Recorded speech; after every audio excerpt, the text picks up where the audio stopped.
Awal saya berkenalan dengan drugs adalah kelas 3 SMP, sekitar tahun 95.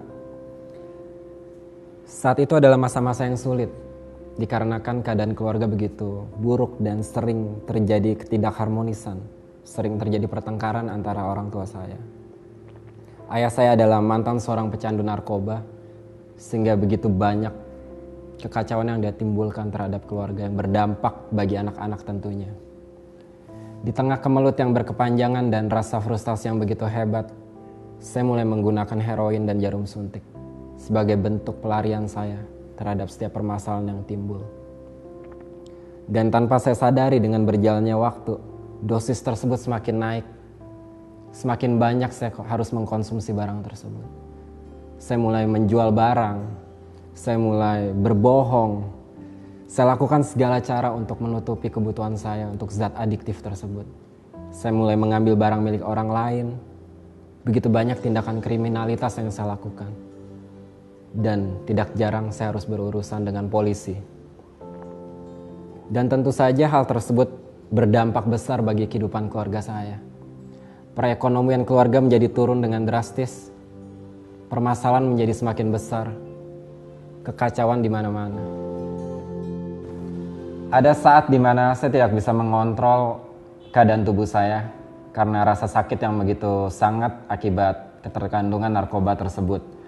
Ada satu kejadian di mana ibu saya sangat menyesalkan tindakan yang saya lakukan karena saya berhasil mencuri bajunya ketika dia sedang mandi. Lalu dengan sangat marah dan menyesal, ibu saya berkata bahwa kamu bukan seperti anak yang saya lahirkan dan pernah saya kenal sebelumnya.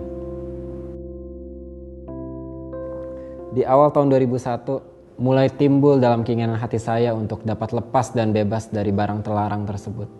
Saya mengambil keputusan untuk masuk sebuah pusat panti rehabilitasi. Tidak semudah yang dibayangkan, saya harus keluar masuk, jatuh bangun sebanyak 7 kali. Dalam proses saya dapat bebas dan lepas. Adik saya adalah satu-satunya orang yang menjadi penopang dalam keluarga saya, yang paling dewasa saat itu. Setiap malam dia berdoa untuk saya, untuk kesembuhan, supaya saya bisa lepas dari keterikatan narkoba tersebut. Tahun 2005, Asyang mengunjungi saya.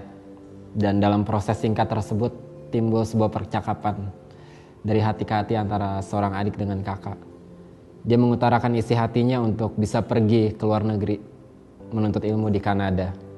Dan dengan tertawa sinis saya berkata, mana mungkin? Nggak mungkin, karena perekonomian keluarga saat itu sangat turun dengan drastis. Sehingga mustahil untuk dia dapat pergi ke luar negeri.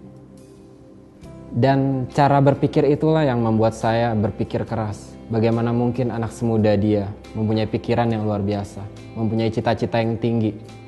Dan itu adalah titik awal pertobatan saya. 2 hari setelah tahun baru, saya mengambil keputusan untuk berdoa dalam satu ruangan. Tidak seperti biasanya. Saat itu adalah jam tidur siang.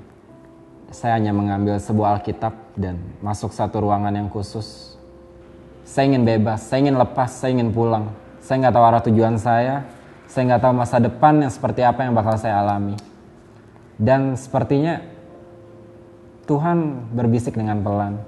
Tidak ada petir atau geledek saat itu. Saya sebut itu siang yang spektakuler. Dia tiba-tiba menyamar kehidupan saya dengan sangat pelan dan pelan. Dengan sangat lembut dan lembut, sehingga tanpa saya sadar, air mata mulai menitik dalam pipi saya. Sejak saat itu saya memutuskan untuk berhenti merokok dan menggunakan obat-obatan terlarang.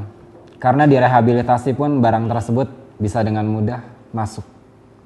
Tapi sejak saat itu saya berkata kepada teman-teman saya bahwa saya nggak mau gunain itu semua lagi.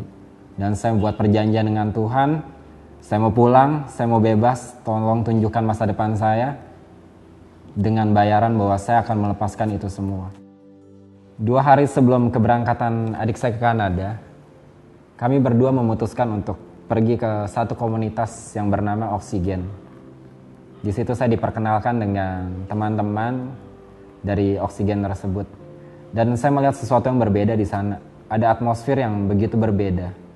Di sana saya menemukan sesuatu yang lebih enak dari biasanya. Sesuatu yang lebih baik. Suatu hidup yang lebih baik, sehingga saya memutuskan untuk bisa meninggalkan sesuatu yang lama. Karena mustahil bagi saya untuk mengambil sesuatu yang baru kalau saya nggak bisa meninggalkan sesuatu yang lama. Dan di komunitas Oksigen itulah saya menemukan sesuatu yang baru dan jauh lebih enak dari kehidupan saya yang lama sebelumnya.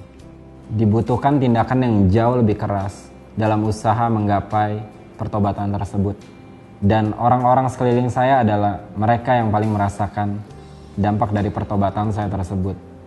Pada waktu saya dalam keadaan yang gelap, mereka juga yang paling merasakan kegelapan tersebut. Dan pada saat saya menjadi terang, mereka juga yang merasakan dampak dari terang tersebut. Saya ingin mengucapkan terima kasih yang sebesar-besarnya untuk setiap pengorbanan yang adik saya lakukan. Untuk setiap pelajaran berharga yang pernah dia tanamkan dalam setiap pemikiran saya. Bahwa jangan pernah sekalipun menyalahkan keadaan atau apapun juga. Hidup adalah pilihan dan takdir adalah sebuah keputusan. Betapa aneh cara kerja Tuhan, tetapi betapa telitinya Dia merencanakannya.